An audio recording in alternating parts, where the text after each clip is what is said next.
Are we playing 5v3? No, what are we playing? 3v3. 3v3. Okay, so it becomes really difficult because if he jumps there and he jumps there, yeah, all of a sudden you've only got one escape route, okay? Or if he jumps here and he's tight here, all of a sudden you've only got one escape route. The idea behind it is to make good, consistent decisions with decent quality, yeah? Safe side in here, if we're pressed here and it's going in, is it right foot so we can go straight back out? Alright, let's talk around a couple of the details. You get to do that, you get to do that, and you go and play 3v1, maybe 3v2. Good decisions. Agreed?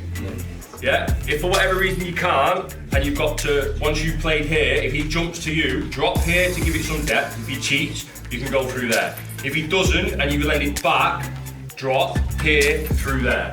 Okay? We saw that on a few of the clips last night, okay? You're really important to this, okay? You two here are really important to recognising when you're under pressure. You're in a 2v1 almost all the time. But if you make the decision to play with the wing and you do get boxed into a 2, drop here because you've got to give him a decision to make. When the 2 back men drop, you just had sort of pressure. Yeah. Obviously, a little bit bogus because of the halfway line, yeah. Small court. Where does Peony go?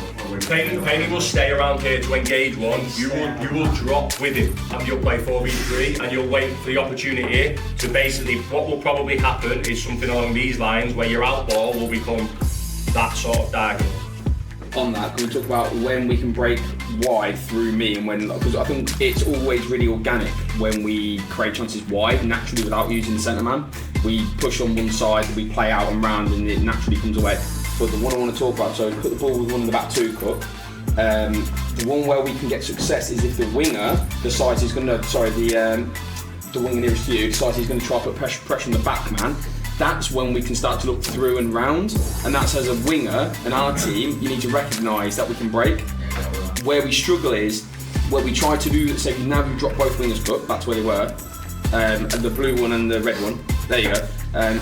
What happens is, if you try jump in this position, it won't work, because there's no pressure on the ball. If the wide man's engaging the ball, we can win the back. If not, it's always back out and around, because there's a 2v1, 3v2 on the opposite side. One of the most important things in this kind of fly is that you have to continually break lines. Now that break line might be to here, for him to drop, for you to come back. You've dropped him, you'll drop him. It might be to go in there, to come straight back out. But as soon as he goes in, sink, out, less pressure on the ball. You have to continually break lines, because if you stand here static with a closed body angle like this, and he comes, and he's tight, we really reduce our options, and then you're going to have to make game management decisions to go up here. Okay? And I'm fine with that, because it's not going to work every time. It's not going to be perfect every time. I still want to win the fucking game. Yeah? I just want to do it, practicing this, because like we talked, Champions League, everything else, everything I want to do is long term. I think this is something that can help us as we progress through the league and everything else. When we've got short numbers, when we've got players missing, when we're playing certain teams, when we're leading games. We did it last year at the start. We used fly to kill games off. Teams couldn't get near us. This is the next phase of it, being able to do it against what I deem to be the next best team in the league. Okay? But be aware that these 3 are not going to let you. These 3 are not going to let you play. At some point, without a trigger, they're going to jump, jump, and jump. And then you've got decisions to make, which is why I want you to keep moving the ball.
massively and they sink massively. So if we can we go here to there, wherever painting is not really bothered, then progress the game here. Yeah, we've got to try and get you, when the ball comes back out, beyond this line, this player's line here, yeah, and then you've got decisions to make. Are you going wide to finish, or can you drive and finish yourself?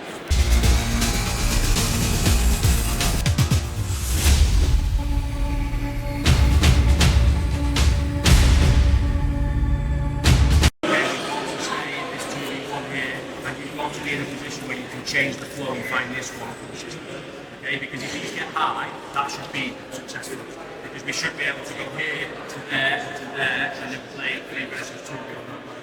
Decision, whether it's position here, I think that guy actually got a few times, and it's gone behind and it's been too high or it's been too high. Okay, so when it's rolling down, make the also be flatter here, be flatter.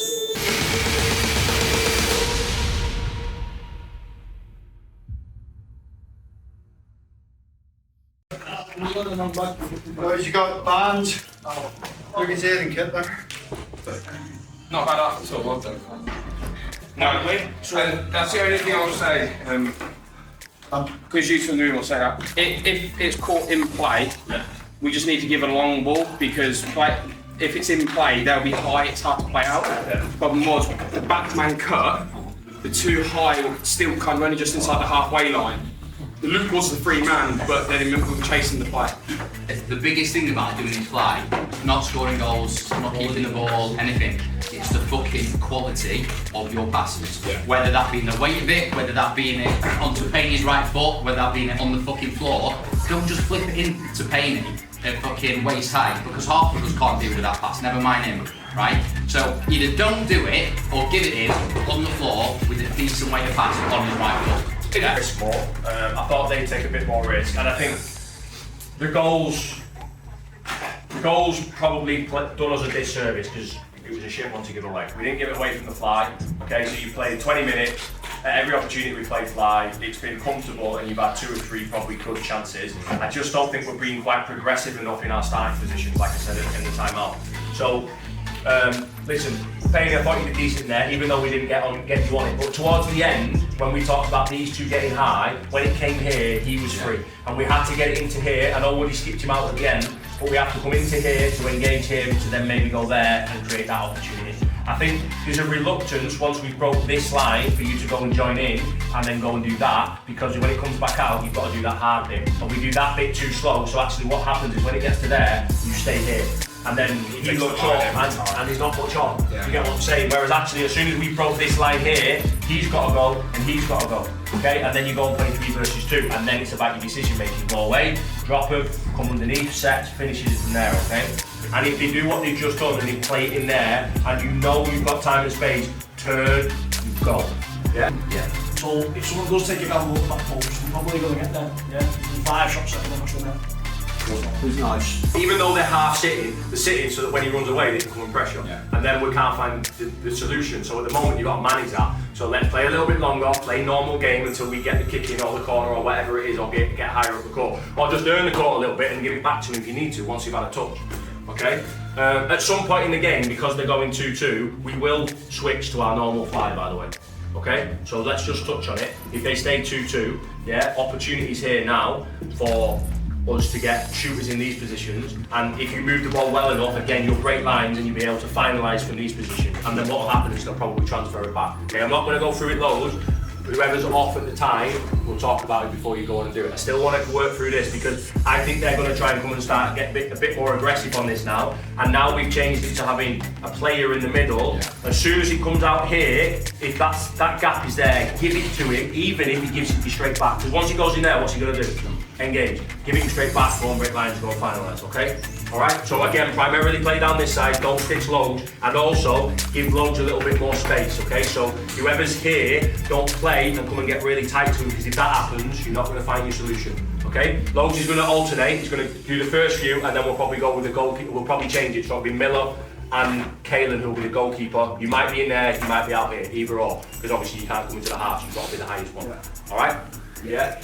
Happy? Yeah, I only think it actually got chaotic because me and CK were saying the 2 fixers who were Miller and Lou, drop.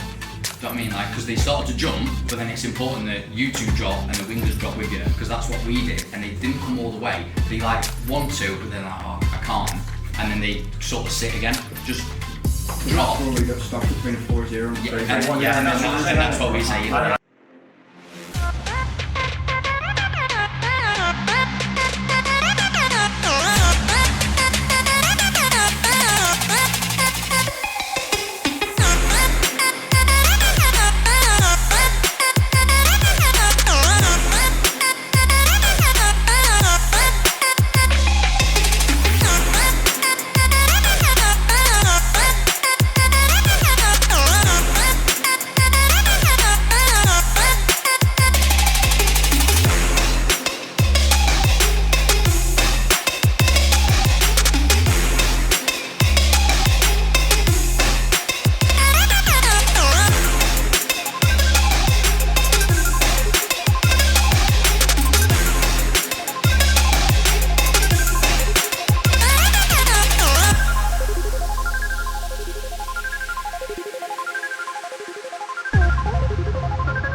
So, great an opportunity to face a team who are following an excess. Okay, play 5 or 4 club meetings and what was it? Sit. Right, hold on. Best training session we've ever been around. Okay? 1, 2, 3, 4. Nice, man.